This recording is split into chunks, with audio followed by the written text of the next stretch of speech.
मोक्ष और मोक्ष पर महाभारत। महाकुंभ में मोक्ष पर दिए गए एक बयान को लेकर एक नई लड़ाई शुरू हो गई है और ये लड़ाई हुई है बाबा बागेश्वर और उमा भारती के बीच। हम चर्चा को आगे बढ़ाएंगे, उससे पहले मैं समझना चाहता हूं टैंक जी, क्या मोक्ष चाहिए? जी सर।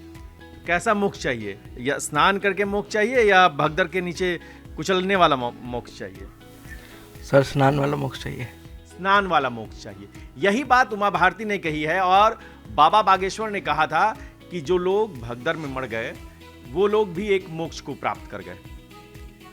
मनीषा, ये जो बाबा बागेश्वर हमेशा कुछ अपने बयानों की वजह से विवादों में घिर जाते हैं, बहुत बड़े संत हैं, बहुत अच्छी फॉलोइंग है, लेकिन क्या अगर महाकुंभ में भगदड़ जैसा हादसा होता है, अपने लोग कोई खो देते हैं, उनके लिए इस तरह का शब्द की एक तरह का मोक्ष ही है? आप सही मानती हैं? बिल्कुल नहीं, बिल्कुल सही नहीं मानती हूँ, क्योंकि जैसा कि अभी इन्होंने भी बताया हमारे सहयोगी ने कि हर कोई चाहता है और हर कोई यही धारणा रखता है और भावनात्मक तौर पर भी हम महाकुंभ से इसलिए जुड़े हुए हैं क्योंकि सबको ये लगता है और सब इस बात पर विश्वास करते हैं कि वहाँ पर अगर आप स्नान करने जाते हैं आस्था की डुबकी लगाने के लिए, वहाँ पर अगर करोड़ों की श्रद्धा में संख्या में अगर श्रद्धालु वहाँ पर मौजूद है तो वो इसीलिए ताकि उन्हें मोक्ष की प्राप्ति हो।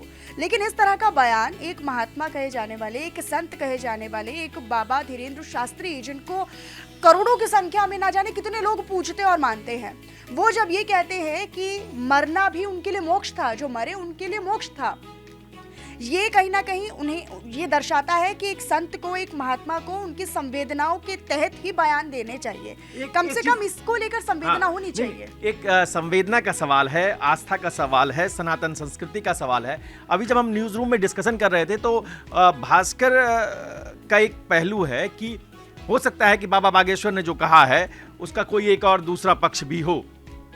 क्या है वो पक्ष? हिंदू संस्कारों में एक चीज बहुत पहले से तय होती है कि काल यानी मृत्यु जब आनी है। मनीषा को कहूंगा, मनीषा आप यहीं रहिए क्योंकि ये जो कहेंगे आपको काउंटर वहीं से आएगा। काल मृत्यु जब आनी है तभी आएगी। कारण कुछ भी हो सकता है। सड़क पे चलते चलते ऊपर से पोस्टर गिर गया, कोई बड़ी चीज गिर गई, कार आपकी टकरा गई। जब मृत्यु आनी है तब आएगी। कुंभ में जो व्यवस्थाएं हैं, इतनी अच्छी व्यवस्थाएं हैं, इतना बढ़िया शानदार किया गया है, उसमें एक भगदड़ मचती है, उसके पीछे साजिश का एक कारण आ रहा है। अब जानबूझकर किसी ने कोई घटना घटित की और उससे कुछ लोगों की मौत हुई, ये दुर्भाग्य है, दुर्भाग्यपूर्ण है। इस दुर्भाग्य को क्या मोक्ष कहा जा सकता है? मैं सीधा सवाल आपसे करना चाहता हूँ कि जो बाबा बागेश्वर ने एक संत एक सन्यासी जो होता है वो केवल दो ही चीज जानता है, जीवन मरण। वो बीच की साजिशें, बीच की राजनीति, इन सब चीजों से दूर माना जाता है। तो बाबा बागेश्वर के बयान को उस जीवन और मरण से जोड़ के देखना चाहिए। नहीं, तो साध्वी तो उमा भारती भी हैं। उमा भारती कह रही हैं कि भाई आप इस तरह जिनके परिवार के लोग मौत हो गई, जिनकी जो एक साजिश का एंगल आ रहा है, उनके लिए आप मोक्ष का इस्तेमाल मत कीजिए। बिल्कुल, मतलब मुझे लगता है कि किसी की मौत होना, जैसे कि आपने बताया कि किसी की कोई आया है पृथ्वी पर तो उसकी मौत तय है, और संत के अनुसार वो सिर्फ एक ही चीज समझते हैं जो आपने जिक्र किया। लेकिन आप किसी भी दुर्घटना को या किसी भी कारण से हुई मौत को आप मोक्ष का शब्द नहीं दे सकते। मुझे लगता है कि मोक्ष एक अलग चीज है जो तपस्या के बाद हो या फिर किसी ऐसा आपने कार्य किया हो जिसके बाद आप भावनात्मक तौर पर सनातन से जुड़ रहे हो। अगर आप मोक्ष शब्द का इस्तेमाल कर रहे हैं तो आपको सनातन की भावनाओं का भी ध्यान रखना होगा। अब मैं यहाँ आपको थोड़ा सा रेक्टिफाई करूंगा, मतलब थोड़ा समझाने की कोशिश करूंगा। हादसा दुखद है, हादसा नहीं होना चाहिए, हादसे को रोकने की व्यवस्थाएं होनी चाहिए। हादसा हुआ, उससे लोग मरे, ये सियासी विषय है, ये चर्चा का विषय सियासी है। नहीं, मैं ये जब कह रहा हूँ, ये चर्चा इस पे है ही नहीं, व्यवस्था पर चर्चा ही नहीं कर रहा हूँ। मैं सिर्फ ये आपसे समझना चाहता हूँ कि एक व्यक्ति की कुंभ में मौत हुई, उसकी वजह क्या है, कौन है, नहीं है, मैं नहीं जा रहा।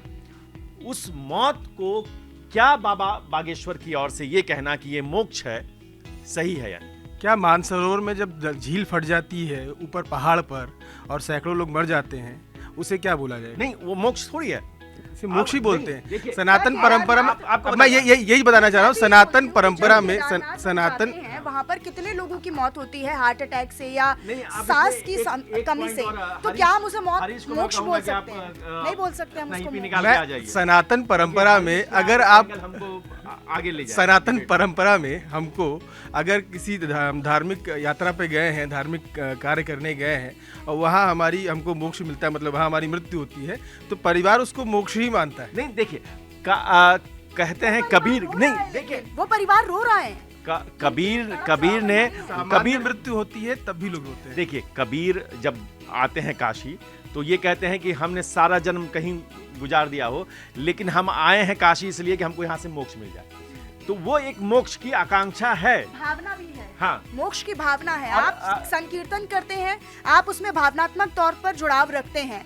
अगर आप संकीर्तन करते करते वहाँ पर मृत्यु को प्राप्त हो जाते हैं तो मुझे लगता है वो मोक्ष होगा। हम चर्चा से भटक रहे हैं। हाँ। बाबा बागेश्वर एक सन्यासी है, सन्यासी तो हाँ। उमा भारती राजनीतिक भी रही हैं। नहीं, तो बाबा बागेश्वर केंद्रीय में मंत्री। संतों और राजनेताओं का फर्क करना बड़ा मुश्किल है। अभी तक जाइए, हरीश को सुनते हैं। मेरा मत ये है कि हमारे यहाँ ये माना जाता है कि जब व्यक्ति एक उम्र को पार कर लेता है तब वो तीर्थ यात्राओं पर जाता है। जनरली वो बुज़ुर्ग होते हैं जिन्होंने बच्चों की शादियां कर दी, पोतों को जो है उनके बड़े हो गए, उस उम्र में जाकर वो तीर्थ यात्रा पर निकलते हैं कि अब हमें मोक्ष की तलाश है। लेकिन जो महाकुंभ में हुआ उसमें जिन भी लोगों की मृत्यु हुई उसमें सभी उम्र के लोग थे, सभी वर्गों के लोग थे। उसमें कुछ युवा भी रहे होंगे, कुछ अधेड़ उम्र के लोग भी रहे होंगे। तो उन सबको मोक्ष, इस तरीके से मोक्ष मिलना, ये कैसा मोक्ष है कि जिसमें गंगा स्नान आप करने के लिए गए थे, संगम में स्नान कर रहे थे, लोगों के पैरों के तले कुचलकर मोक्ष किसी को नहीं मिल सकता।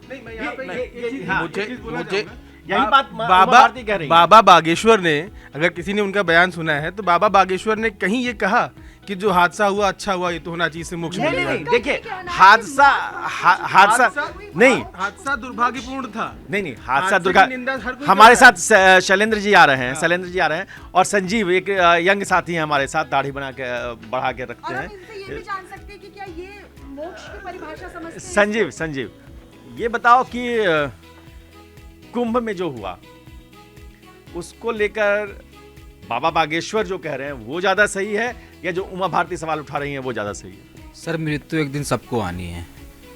अब इसमें हम ये नहीं कह सकते हैं कि वो मृत्यु कहाँ हो रही है। अगर वो मृत्यु महाकुंभ में हो रही है, भगदड़ से हो रही है, तो वो मोक्ष नहीं कह सकते सर हम उसको। शैलेंद्र जी, बाबा बागेश्वर धाम ने जो कहा तो उसको मोक्ष नहीं कह सकते। भगदड़ में मौत मोक्ष नहीं है। उमा भारती सही कह रही हैं इस जगह, मेरा भी ऐसा मानना है। लेकिन इसका एक और पहलू है, जैसे भास्कर जी ने कहा, हमारे सनातन संस्कृति में एक चीज़ कहा जाता है कि मौत हो गई तो जैसे कोई आदमी बहुत कष्ट में जी रहा होता है, उसकी मृत्यु हो जाती है, लोग उसको कहते हैं मोक्ष मिल गया, मुक्ति मिल गई, मुक्ति से इसका संबंध। लेकिन ये मामला थोड़ा अलग है, यहाँ थोड़ी संवेदनशीलता की ज़रूरत है। एक मिनट में पूरा करें। हाँ, थोड़ी संवेदनशीलता, शब्दों का चयन थोड़ा और बेहतर हो सकता था। लेकिन मुझे लगता है कि बाबा बागेश्वर ने कि संवेदनहीनता की वजह से ये बयान नहीं दिया है। शब्दों के चयन में थोड़ी सी मुझे लगता है कि और सावधानी बरती जा सकती थी। दरअसल मुझे लगता है कि जितने लोग भगदड़ में मरे, बहुत दुखद घटना है। उन्होंने कभी नहीं कहा कि ये घटना दुखद नहीं है, ऐसा नहीं होना चाहिए था। घर वाले असीम पीड़ा में हैं।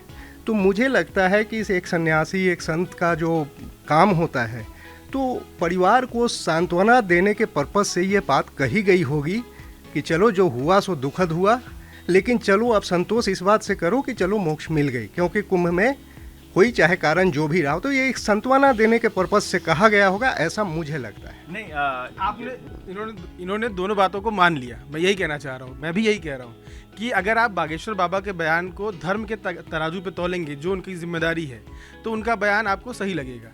हादसे की आलोचना उन्होंने भी की और हादसे पे जो राजनीति हो रही है उससे इतर उनका बयान है। नहीं, मुझे ऐसा लगता है। मैं ये कह रहा हूँ कि जो पूरी चर्चा में बात आज उठ कर आई है कि मोक्ष जो है वो हमारा व्यक्ति का एक मतलब इस लोक से उस लोक को जाना है। लेकिन मोक्ष की स्थिति में क्या वो लोग थे? क्या मोक्ष की आकांक्षा जिन जिन लोगों की मौत हुई, क्या उनकी आकांक्षा थी, क्या उनके परिजनों की आकांक्षा थी, क्या वो इस सिस्टम की आकांक्षा थी, क्या बाबा बागेश्वर की आकांक्षा थी, क्या साध्वी उमा भारती जो कह रही हैं कि भाई ये उस आकांक्षा से नहीं था। हम मोक्ष की आकांक्षा हर व्यक्ति करता है। हमारे भी कई बुजुर्ग जब कष्ट में होते हैं तो जो बात कह रहे थे वो लगता है कि हाँ, मतलब अब जो है समय मोक्ष का आ गया है। तो आप गाय का दान भी करवा देते हैं, तुलसी भी खिला देते हैं, गंगा जल भी पिला देते हैं। तो अपने अंतिम समय पर बनारस के मणिकर्णिका घाट पे ही पहुंच जाते हैं। वहां पर भी वो कहते हैं कि अब हमारा समय अंत का आ गया है, तो मोक्ष की प्राप्ति के लिए हम पूरा जीवन त्याग कर बस अब मोक्ष की प्राप्ति का हम इंतजार कर रहे हैं। तो वो मुझे लगता है कि मोक्ष की प्राप्ति के लिए भाव बहुत ज्यादा जरूरी है। अच्छा, मोक्ष का मतलब क्या कि जब समय पर मृत्यु हो तभी मोक्ष मिलना चाहिए? आप लोग ये कहना चाह रहे हैं? नहीं, मैं खाली पूछ रहा हूँ, अगर समय पर मृत्यु हो 80 साल के बाद तभी मोक्ष मिलना चाहिए? नहीं। 20 साल की उम्र में किसी बच्चे की अगर मैं हाँ। एक बात सवाल पूछ रहा हूँ, 20 साल की उम्र में किसी बच्चे की अगर का निधन होता है तो क्या वो मोक्ष का हकदार नहीं है? नहीं, मोक्ष का हक, देखिए सुनिए, मोक्ष का हकदार होना अलग बात है। जब अकाल मृत्यु होती है तो उसके पूरे अनुष्ठान भारतीय परंपराओं में, संस्कारों में बदल जाते हैं, और उसके लिए जो मोक्ष की आकांक्षा है, जो प्रेत मुक्ति है, जो अलग पूरा एक कहा गया। देखिए तो कई सारी सन्यासी क्या बोलेगा? एक साधु, एक सन्यासी क्या बोलेगा? नहीं, अगर अकाल मृत्यु भी हुई है तो यही बोलेगा ना कि इसको मोक्ष मिल गया, मिल जाना चाहिए। नहीं, मोक्ष मिल जाना चाहिए, मोक्ष मिल गया। और एक हादसे के बाद इस तरह का बयान, देखिए अगर यही आप एक तो कष्टकारी है। और मैं अपने न्यूज़ कॉरिडोर्स के दर्शकों से ये अपील करूंगा कि मोक्ष को लेकर जो ये पूरा बयान है, इस पर आप भी कमेंट दीजिए। आप भी बताइए कि क्या इस तरह का मोक्ष है? बाबा बागेश्वर जो कह रहे हैं और उमा भारती जो कह रही हैं, दो संतों के बीच की खींचतान में, शाब्दिक जो खींचतान चल रही है, उसमें आपकी राय बहुत महत्वपूर्ण है। हम अगला वीडियो जब भी बनाएंगे, आपके कमेंट्स से हम इस बहस को आगे ले जाएंगे। देखते रहिए न्यूज़ कॉरिडोर्स।